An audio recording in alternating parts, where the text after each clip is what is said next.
চুলায় তৈরি 100% কালার সহ নরম তুলতুলে বনরুটি আজকে আপনাদের তৈরি করে দেখাবো। অনেকেই বলে ওভেন ছাড়া নাকি বনরুটির উপরিভাগ এমন কালার আনা কোনোভাবেই সম্ভব নয়, কিন্তু আজকে আমি আপনাদের অসম্ভব মজাদার বনরুটির কালারটা কিভাবে আনে এবং রেসিপিটা খুব সুন্দরভাবে দেখিয়ে দেব, যাতে করে সবাই বাড়িতেই এই রেসিপিটি তৈরি করে নিতে পারে। দেখেই বোঝা যাচ্ছে রুটিটা কত ইয়াম্মি এবং পারফেক্ট হয়েছে। চলুন তাহলে শুরু করা যাক। প্রথমেই আমাদের ইস্টটা ক্রিয়েট করতে হবে। তার জন্য এখানে আমি আধা কাপ পরিমাণ পানি দিয়ে তার সঙ্গে দিয়ে দিলাম একে একে 4 টেবিল চামচ পরিমাণ চিনি। আর হ্যাঁ, পানিটা দিতে হবে হালকা কুসুম গরম পানি, যাতে করে আপনি আপনার আঙ্গুল চুবিয়ে রাখতে পারেন এমন। এখন একটা চামচ দিয়ে চিনিটা পানির সঙ্গে মিশিয়ে নিতে হবে। পারফেক্ট ভাবে রুটি তৈরি করার জন্য আমাদের ইস্টটা নিতে হবে ভালো মানের। তার জন্য প্রথমেই আমাদের ইস্টটা আগে চেক করে নিতে হবে। আগে ভালো করে দেখবেন ইস্টটা ভালো কি না।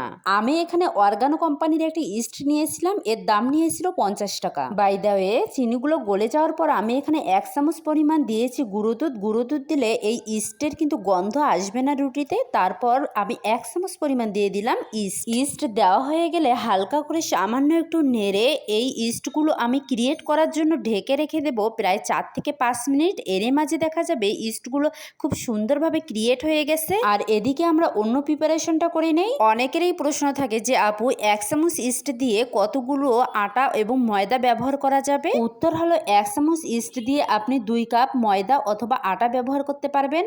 আর আমি যেহেতু এখানে 1 চামচ ইস্ট ব্যবহার করেছি, তাই 2 কাপ পরিমাণ আটা দিয়ে দিলাম। তার সঙ্গে 2 টেবিল চামচ পরিমাণ খাবার তেল দিয়ে দিলাম। এখন একটা ডিম ভেঙে শুধু সাদা অংশটা নেব আর কুসুমটা এক সাইড করে রেখে দেব, কারণ কুসুমের কাজ আমাদের পরে রয়েছে। এখন ডিমের সাদা অংশ প্লাস আটা এবং তেল সামান্য একটু লবণ দিয়ে খুব ভালোভাবে আমি এগুলো মিক্সড করে নেব। যারা ডিমের গন্ধ পছন্দ করেন না তারা কিন্তু এই পর্যায়ে অবশ্যই 1 চির পরিমাণ লেবু দিয়ে দেবেন, তাহলে ডিমের কোনো বাজে আষ্টে গন্ধ আসবে না।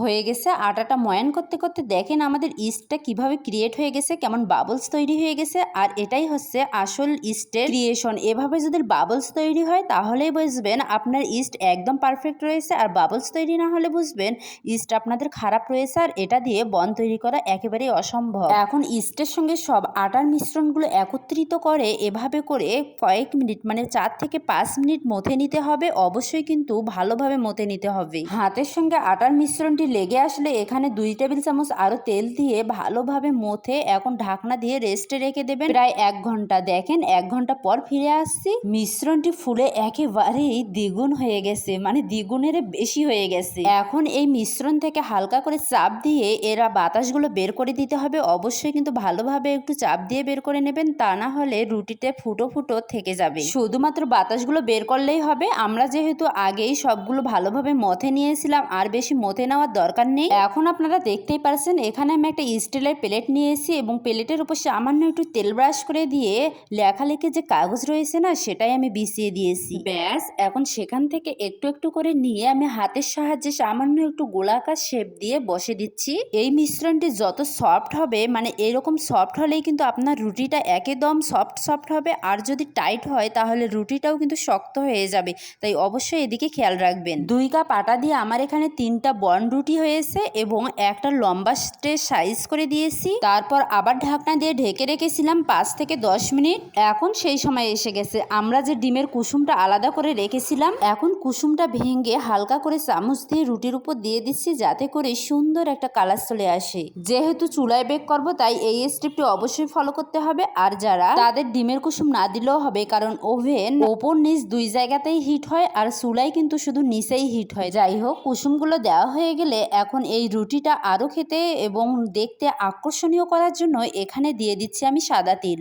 আপনাদের হাতের কাছে যদি সাদা তিল অ্যাভেলেবেল না থাকে তাহলে কোনো সমস্যা নেই, এটা শুধু দেখার সৌন্দর্যের জন্য, না দিলেও কোনো সমস্যা নেই। আমাদের সব ইনগ্রেডিয়েন্টস দেওয়া একেবারে কমপ্লিট হয়ে গেছে। এখানে আর আমাদের কোনো রকমের কোনো কাজ নেই। এখন এগুলো সাইড করে রেখে চুলায় চলে আসলাম। এখন একটা প্যানে আমি একটা এভাবে স্ট্যান্ড বসিয়ে প্রায় ফ্রি হিট করে নিয়েছি 4 থেকে 5 মিনিট। তারপর রুটির প্লেটটা দিয়ে দিলাম। আর হ্যাঁ, এই রুটির প্লেট দেওয়ার পর কিন্তু চুলার ফ্লেম একদম লো করবেন না, একদম হাই হিটেও রাখবেন না, লো টু মিডিয়ামের মাঝামাঝি রেখে একদম প্রথম থেকে শেষ অবধি 20 মিনিট জাল করে নিলেই তৈরি হয়ে যাবে অসম্ভব মজার আমাদের এই বনরুটির রেসিপিটি। দেখেন 20 মিনিট পর ফিরে আসছি। এখন একটা টুথপিক দিয়ে উপর থেকে ভিতরে একভাবে প্রেস করে দিলেই দেখবেন টুথপিকটা এমন যদি একেবারে ফ্রেশ চলে আসে তাহলে বুঝবেন রুটি আমাদের একেবারেই কমপ্লিট হয়ে গেছে। মোস্ট অফ দ্য পার্ট দেখেন চুলায় বেক করার কারণে রুটির উপরিভাগে কিন্তু কোনো রকম কোনো কালার আসেনি, তাই স্ট্যান্ডটা সরিয়ে রুটির প্লেটটা আমি উল্টিয়ে দিলাম। আর উল্টিয়ে দেওয়ার পর ঘড়ি ধরে 2 মিনিট জাল করে নিলে দেখবেন রুটির উপরিভাগে কি সুন্দর একটা কালার চলে এসেছে। রুটিগুলো কি পরিমাণ ফুলে গেছে আর দেখেই কেমন জানি কি লোভনীয় লাগছে, তাই না? ভয়েস দেওয়ার সময় তো আমার আবার খেতে ইচ্ছে করছে। হোমমেড রেসিপি মানেই স্বাস্থ্যকর, তাই আপনারাও চটজলদি বাসায় এইভাবে বনরুটি বানিয়ে সবার মুখে হাসি ফুটিয়ে দিতে পারেন, বিশেষ করে ছোট বাচ্চাদের। যাই হোক, রেসিপি কেমন লাগলো অবশ্যই কমেন্ট করে জানাবেন। আল্লাহ হাফেজ, আসসালামু আলাইকুম।